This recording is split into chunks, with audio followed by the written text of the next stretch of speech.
Hello, welcome back to this channel or welcome to this channel. My name is Jackie and I'm obsessed with planners and journals.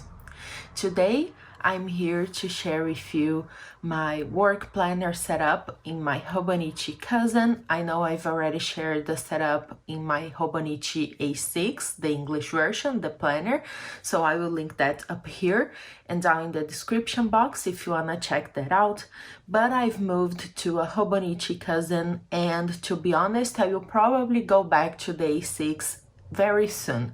I keep alternating from both. If I'm feeling overwhelmed with the cousin, I will go back to the A6. If the A6 is not enough, I will go back to a cousin. So they kind of work together, but they have more or less, they actually have the same information, so I can switch at any point that I want. It's not supposed to be like that. It is supposed to be just the one planner for work, but 2020 made me just all over the place, so I'm kind of going back and experimenting with different sizes.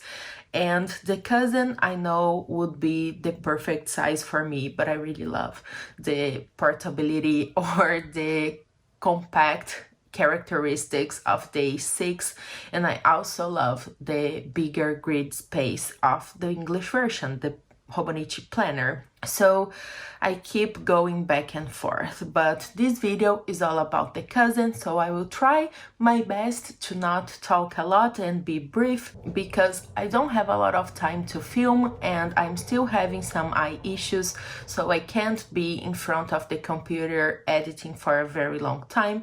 So I apologize if it is not the most organized video, but I don't think any of my videos are that organized, so maybe you are already used to it. But okay, that's already a very long intro, so let's start. So first things, I have it now in this beautiful Mina per Home cover called Memoria. It's one of my last purchases from the Hobonichi website, and I just love everything about it.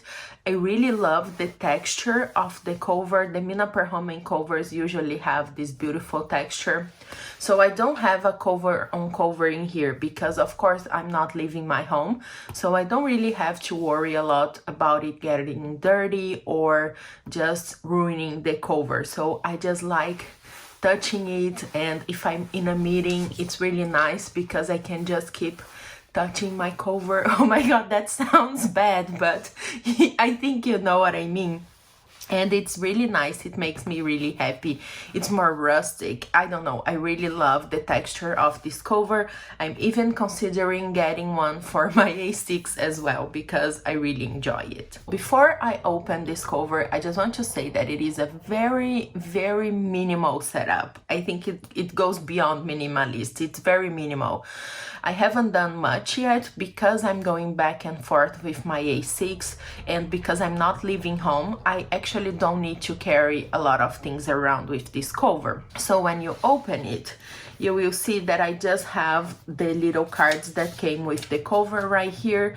Sometimes I do have my my professional card in here if I need to give it to someone, but I'm not meeting anybody at this point, so I don't really have anything here because all that I need I can go and grab in my desk. So I don't have anything in any of the pockets, as you can see, not at the front, not at the back, and I'm okay with that. I actually like opening it and seeing this clean setup. Nothing here. I would usually have here like if lost, please contact, and my personal information. I will probably add that if we ever get to go back to work, like a physical place, because if I lose my work planner, I would be completely lost and would not know what to do with my life.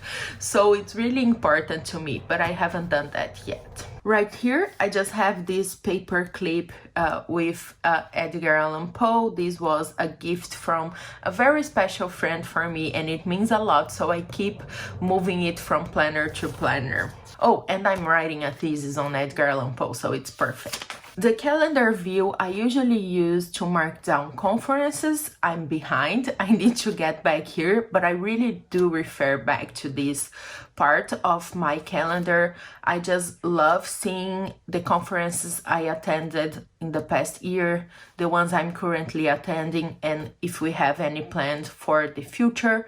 But I only mark down conferences that I'm talking, so that I'm active participating, not the ones that I'm only attending as like a viewer. And if you are an academic, you know the deal. This is very important. It's very important that you are communicating your science and your results and your research. So I find this to be a really nice way to keep me accountable. So for example, I can see maybe last year I was participating in a lot more conference, so I know I need to move on and to try to catch up and do more things to communicate my science and not just be inside my office writing my thesis just for me, because the feedback is really important as well, and for the curriculum, of course.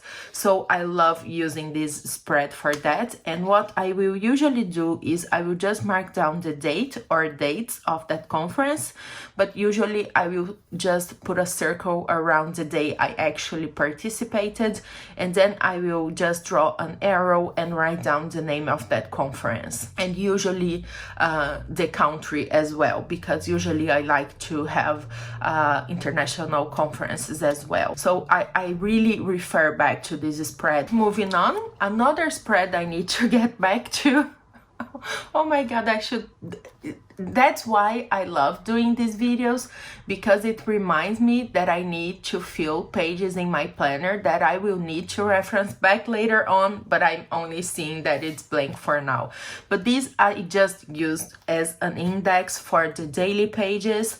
You will see that I'm actually using my daily pages as daily pages, but sometimes I will have notes there from meetings that are really important, so I will come back here and fill this out.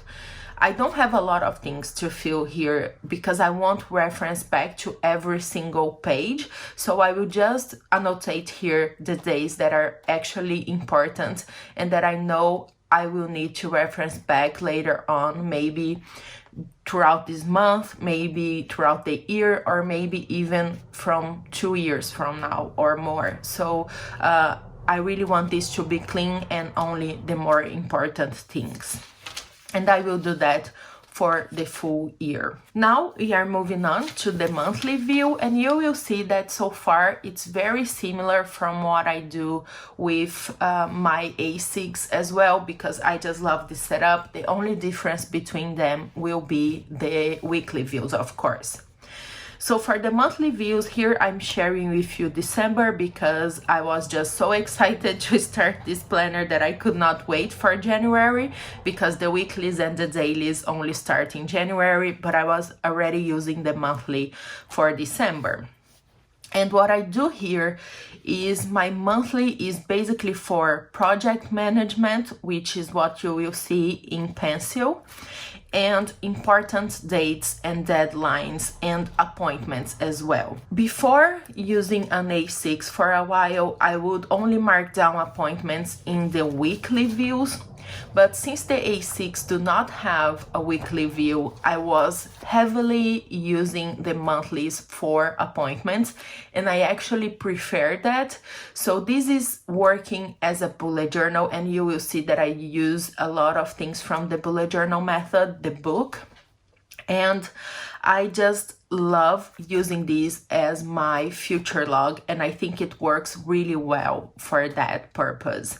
So I will mark down here appointments that I will check later on to create my daily spreads and even sometimes my weekly spreads.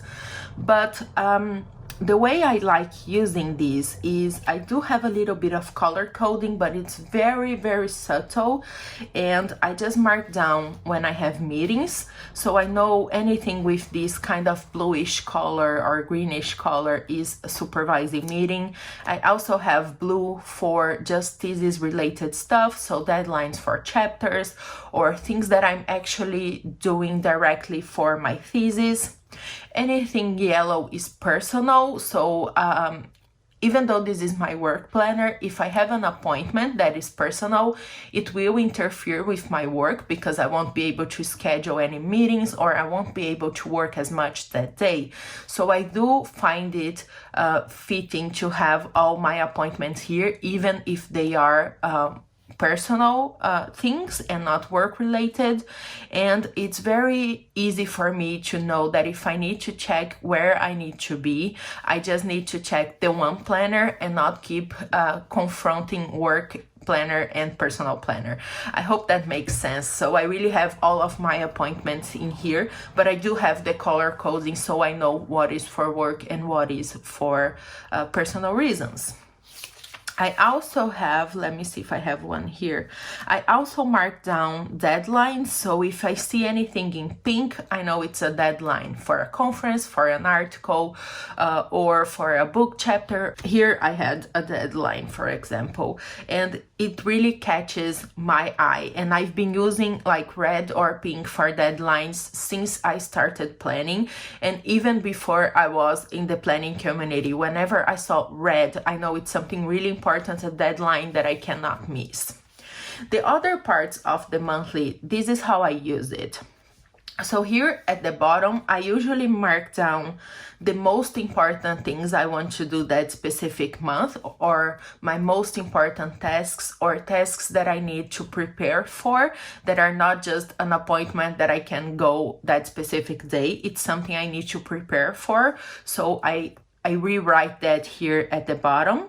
I also write down here if I need more information about something. So because, of course, in the Kaizen you have quite a lot of space here at the boxes in the monthly view, but of course sometimes it won't fit the full name of a conference, for example. So I will write that down here at the bottom because I have more space, to be easier for me to find that out later on, because sometimes the names can be very similar, or a colleague sent me, oh look, this call for paper is interesting for you, and then I will just mark down the deadline, but then I cannot find the call for paper when I'm actually preparing to send an abstract.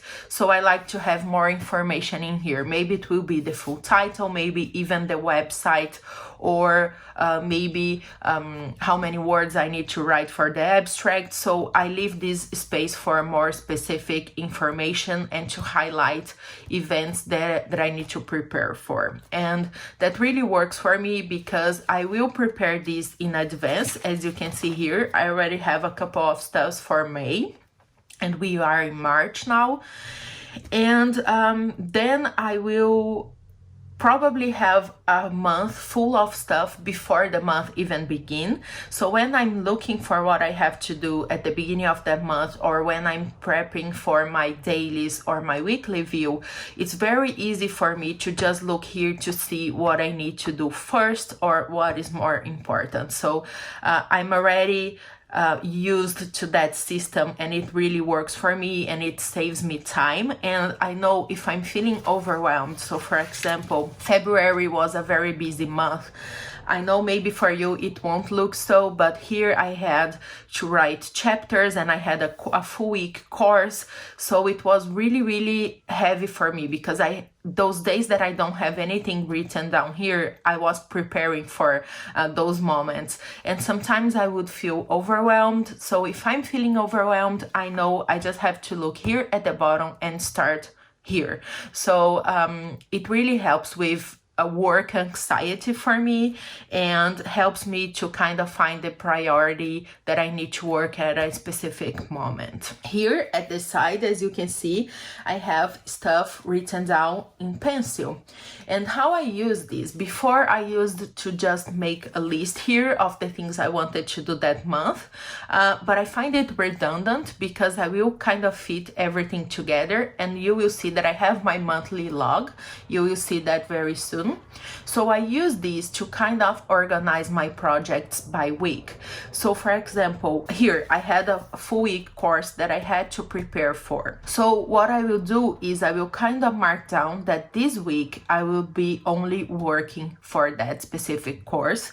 And the week before, I would be prepping for that course. So this for me is a very nice way to visualize my time, because I really think in terms of weeks in a month, if that makes sense.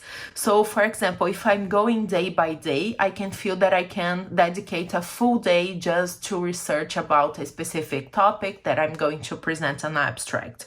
But then if I look here in my monthly view, I can see that I won't have that full day, because then I won't have another day for another project, another topic, and another, and so on and so forth.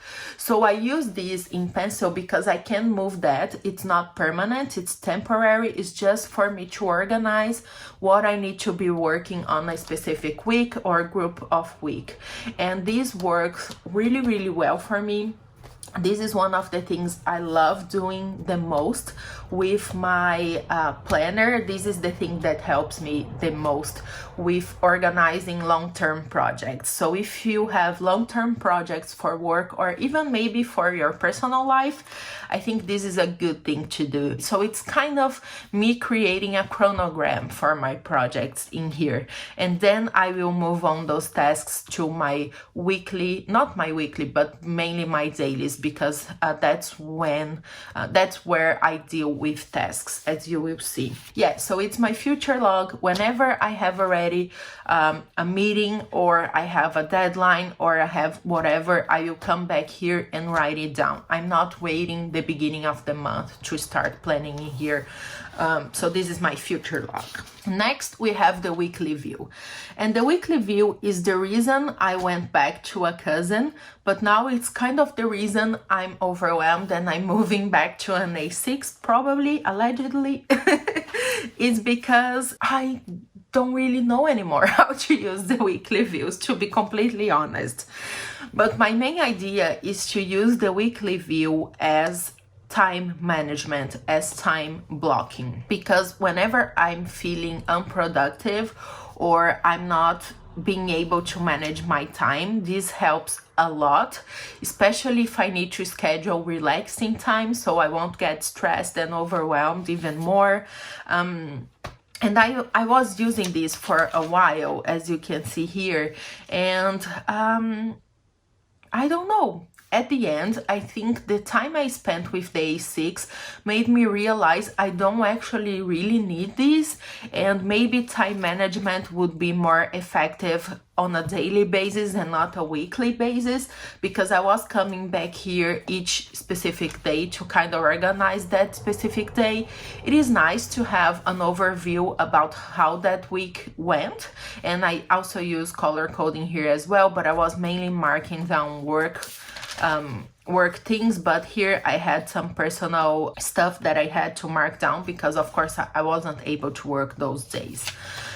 So it is nice to see my full week, but I don't know, it doesn't really interfere with my productivity, or at least not as I thought it would. Maybe I need to find another way to use this, but it's basically the weekly view is just for time blocking. Ideally, I would come back here and mark down the time I would spend maybe filming a video and working on a specific project and reading and writing and something like that.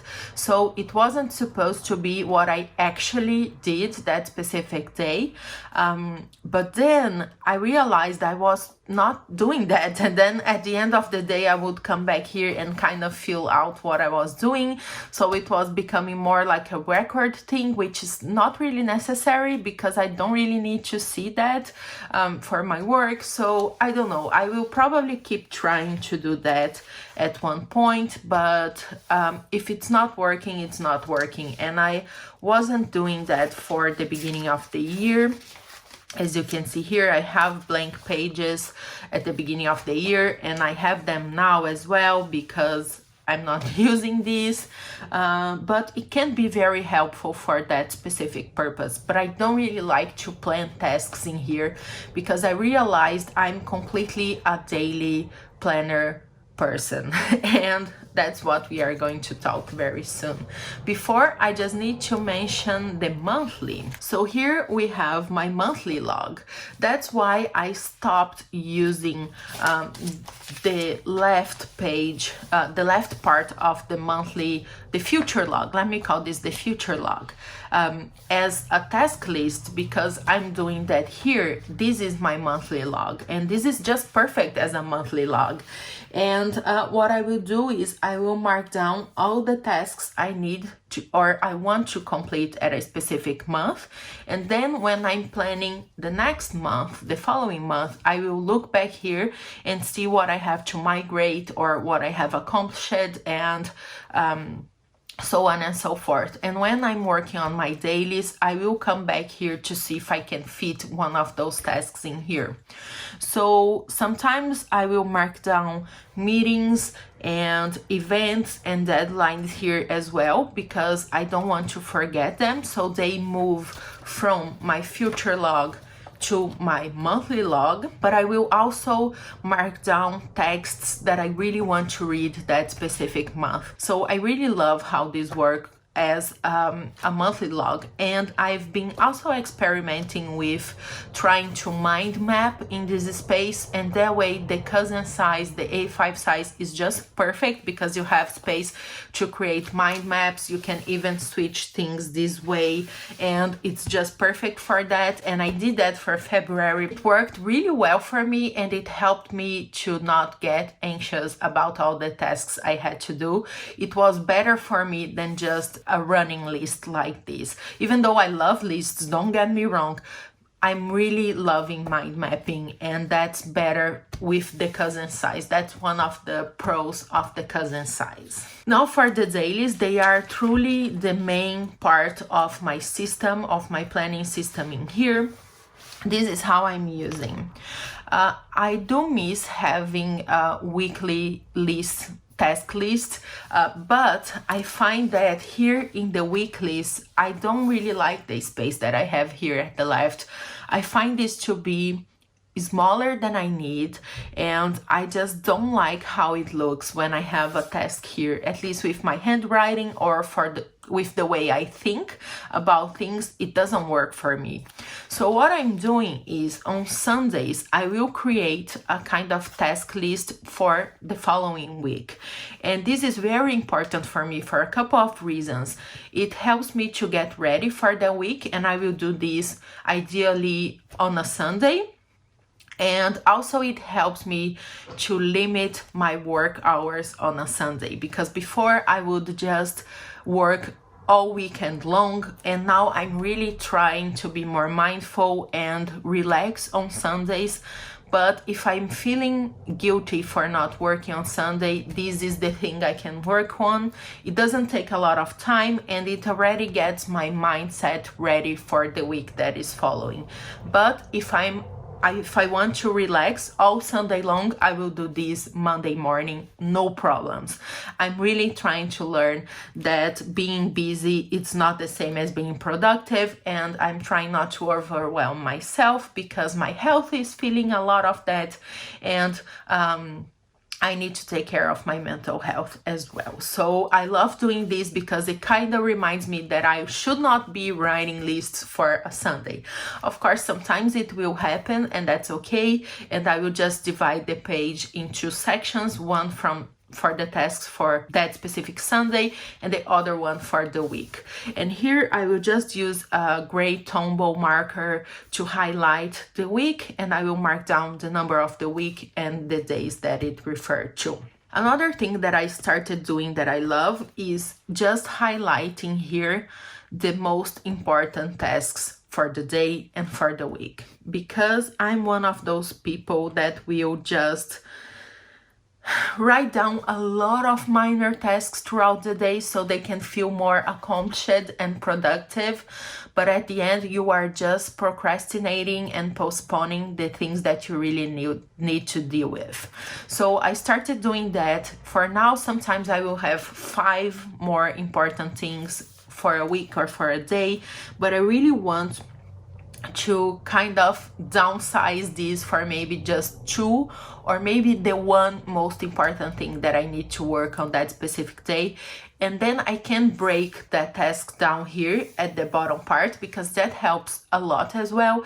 If you are feeling a little bit nervous about a bigger task, breaking it down into smaller steps really help you to get through that task.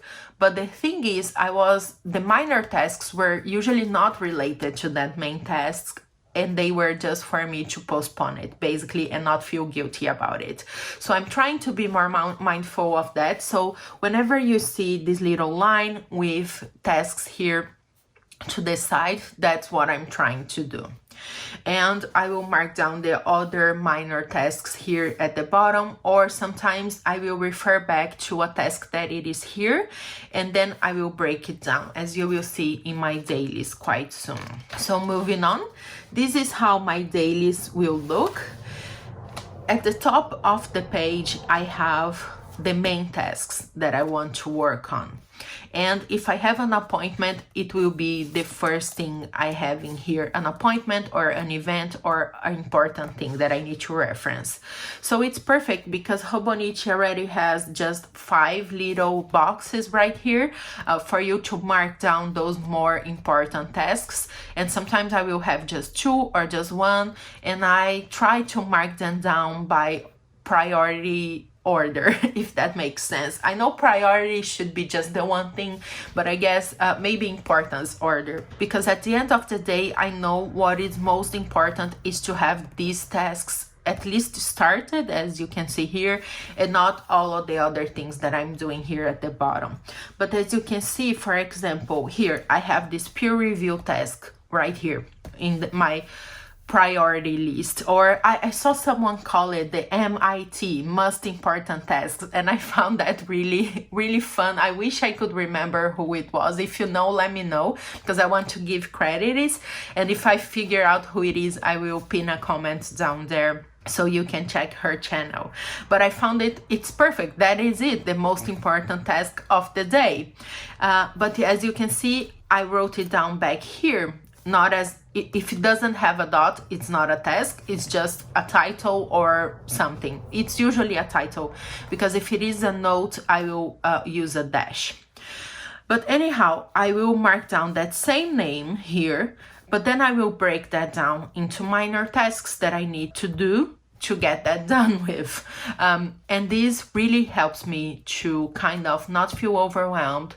Don't forget any of the steps that I need to take to accomplish that specific task, and it is just perfect. And then I will mark down other tasks or notes or whatever using my signifiers, which are my key, my bullet journal key, which is basically the same as my other video and the same as the bullet journal method. That's why I don't have it written anywhere. I have already figured that out by now. So that's basically it. I don't use any of the other pages. I really love the My 100 list, and I've been meaning to use this for something, but in the Cousin, the space is really small, even smaller than in the A6, because in the A6 it's divided into 2 pages.